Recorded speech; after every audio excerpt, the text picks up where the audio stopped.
किवळेला गेलो होतो. किवळेचं पावन नदी तिथे फोटो काढले आम्ही दोघींनी. छान आहे पावन नदी. स्वामी समर्थाच्या मंदिरात गेलो होतो अगोदर, नंतर मग नदीला आलो आम्ही भेटायला. तिथून फोटो काढले. थोडंसं शेतीचं बाजूला ऊसाचे झाडं वगैरे दिसतात ना, छान आहे, मस्त परिसर.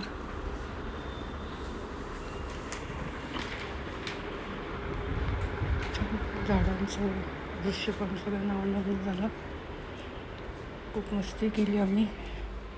फोटो काढताना आम्ही दोघी मैत्रिणी होतो, बाकीच्या पुढे गेल्या होत्या. फोटोचे बघा आम्ही कुठे कुठे फोटो काढले, पायरीवर वगैरे. छान दिसतं ना. ते आज साडी नेसली होती. कसं दिसते साडी मला. साडीचा ब्लाऊज मी विकत घेतला होता. मग एस टीमध्ये आम्ही प्रवास केला. एस टीचा प्रवास बघा आमचा कसा झाला. थोडे फोटोचे नदीच्या तिथे फोटो काढलेले ते तुम्हाला शेअर केले, आणि मैत्रिणीचे पण माझे फोटो शेअर केले थोडंसं इकडे बघून असे.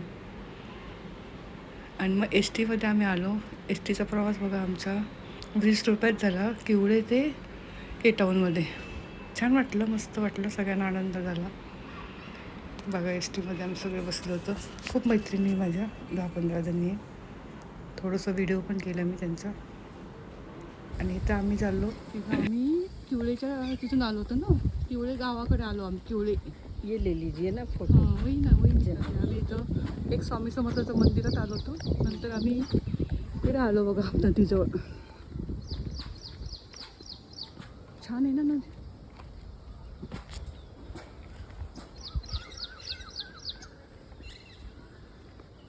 अच्छी जगह है भाई. नीचे मत जाओ बाबा, इधर से दर्शन करो.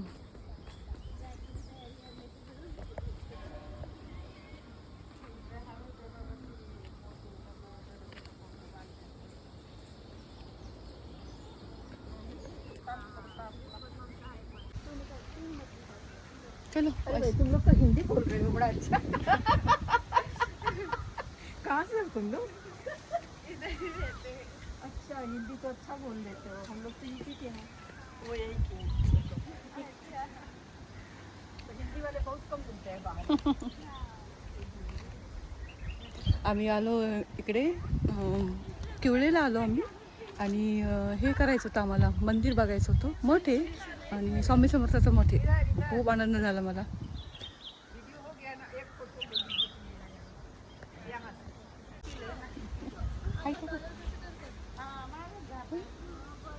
अच्छा दिखते ना वो लोकेशन. हाँ, एक फोटो ले लीजिए ना, खाली फोटो.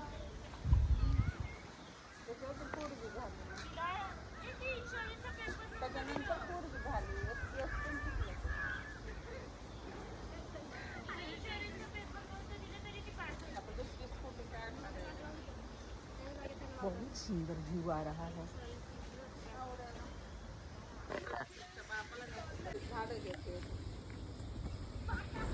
नदी बघा किती खोल आहे, खूप खोल आहे. आम्ही वरूनच पाया पडलो नदीच्या, कारण जास्त जण कोणी नव्हतं तिथं. थोडं रिक्स घ्यायचं. तिला म्हणलं नको जाऊ खाली. इथं होते 1-2 मुलं, पण नको म्हणलं, रिक्स गेला आपण, नंतर केव्हा पण येऊ. असं आम्ही शूट केलं. खूप मोठी नदी, खूपशी मस्त थंड असं गार वारा वगैरे सुटला होता. खूप परिसर खूप सुंदर आहे. किवळीला कधी आला तर तुम्ही या. इथे स्वामी समर्थाचं मठ आहे, तिथूनच 2 मिनिटाच्या रस्त्यावरती ही नदी आहे. पवना नदी म्हणतात या नदीला. आणि इकडे शेतीवाडी आहे आणि बऱ्याच जणांचं इथं हे आंब्याचं बाग आहे. नंतर आम्ही एस टीत बसलो. एस टीमध्ये थोडं शूट केलं. हे बघा इकडचं वातावरण छान आहे. तुम्हाला दाखवते मंदिर आहे त्याचं. फोटो काढून देत नाही मंदिरात. मग आम्ही चालत गेलो. इथं जाके आए पुढे माझ्या मैत्रिणीचा फोन आला. बोलेगी किधर से आए, तो बोले नीचे से जाके आए. जाऊन आलो आम्ही, नव्हतं गेलो. मग आम्ही उशिरा गेलो होतो. अचानक ठरलं होतं. शेवटी आम्ही पाठीमागून गेलो. त्या 4:45ला निघालो तर आम्ही 5:15 झालं होतं आम्हाला घरातून निघायला. परत लोकेशन माहीत नव्हतं, मग तिला फोन करून विचारलं. एक चांगला रिक्षावाला होता, त्याने आम्हाला व्यवस्थित आणलं. पैसे घेतले त्यांनी 100 रुपये जास्त, पण व्यवस्थित सुरक्षित आणलं. आम्हाला बरोबर दाखवलं मठ कुठे आहे ते.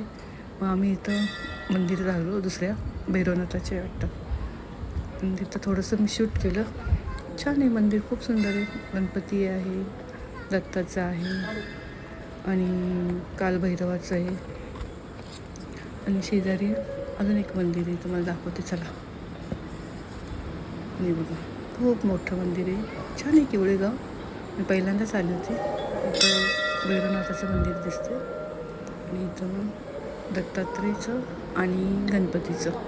ते मुलगी राहिली उभी तिथं, गणपती बाप्पा या दर्शन. आणि इथं दत्तात्रेयचं वरती कृष्णाचा एक फोटो आहे छानपैकी. थोडं मी शूट केलं, पाया पडली, आणि तुम्हाला पुढे दाखवते मंदिर. आणि भैरवनाथाच्या मंदिरमध्ये बायकाचा प्रवास नसतो, म्हणून तुम्हाला बाहेरून दाखवते मी. तिथे लिहिलं पण होतं वरती, कृपया बायका स्त्रियांनी आत जाऊ नये म्हणून. हे बघा, घ्या दर्शन भैरवनाथाचं, ठीक आहे. मग इथं परत पुढे अजून एक मंदिर आहे, आणि इथं आम्ही तुकाराम महाराज, विठोबा रुक्माईचं घ्या दर्शन.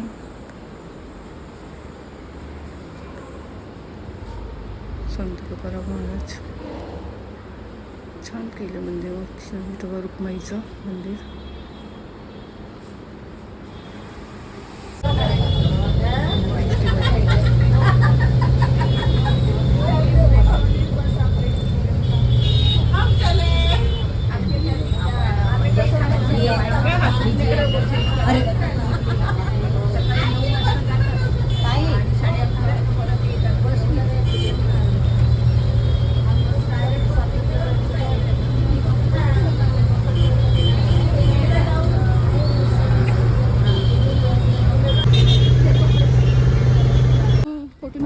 थोडंसं आम्ही पुढे आल्यानंतर इथं कोंबडा आम्हाला बघितलं की पुढे आला. आणि त्याला वाटलं आम्ही काहीतरी खायला घालतो म्हणून, पण तो बघत होता इकडं तिकडं. मग त्याला बाकीचे पण त्याच्यानंतर पाठीमागून आले 2-3 कोंबड्या. खूप मस्त मी व्हिडिओ काढला इथं, छान वाटतं ना असं बघायला. नंतर आम्ही चालत चालत गेलो मंदिराजवळ.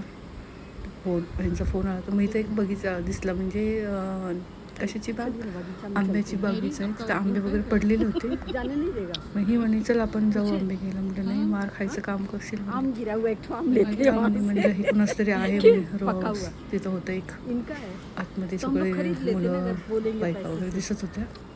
तिला म्हटलं नाही, असं हात नाही लावायचं, कुणाच्या इथं जायचं नाही म्हणलं. आम्ही मग इकडं थोडंसं शूट केलं. मी छान वाटतं ना असं, एकदम थंडगार, आणि हवा बघा किती सुटलेली आहे. एक दिवशी आम्ही म्हटलं होतं बघू आता इथं एकदा जेवायला सगळ्यांनी डबे घेऊन यायचं. छान, सगळ्यांना आवडलं हे एरिया. मग असंच पुढे जाऊन तुम्हाला बाहेरून दाखवते मी मठाचं, कारण आतमध्ये शूट करून देत नव्हते. स्वामी समर्थाचं मंदिराचं पुण्यामध्ये असं हिरवगार इकडचा असा लुक आहे, छान आहे, आवडलं मला.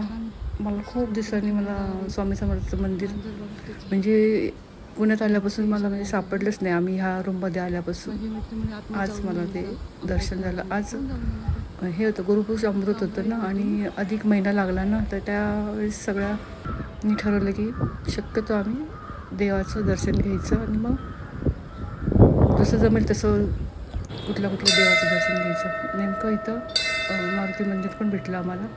आम्ही रोज जातो ना मारुती मंदिरात, इथं केवळेलाच भेटलं मारुती मंदिर. छान आहे, मोठं मंदिर आहे, खूप मंदिरे होती तिथे. मारुती मंदिर होतं, इकडे एक ह्याचं विठोबा रुक्माईचं, कालभैरवाचं सगळं मंदिर आहे, आणि खूप मोठं आहे गाव. मला वाटलं छान आहे, आवडलं. स्वच्छता खूप आहे, एरिया खूप मोठा आहे, आणि सगळेजण दर्शन घेत होते. अधिक मासाचं सगळ्यांनी म्हणजे लेडीज लोक येत होते, एकमेकाला सांगत होते अधिक मासाचं जेवढं करेल तेवढं चांगलं असतं. अधिक मासात तुम्ही देवदर्शन घ्यायचं. चला, असं नवीन व्हिडिओमध्ये आपण परत भेटू.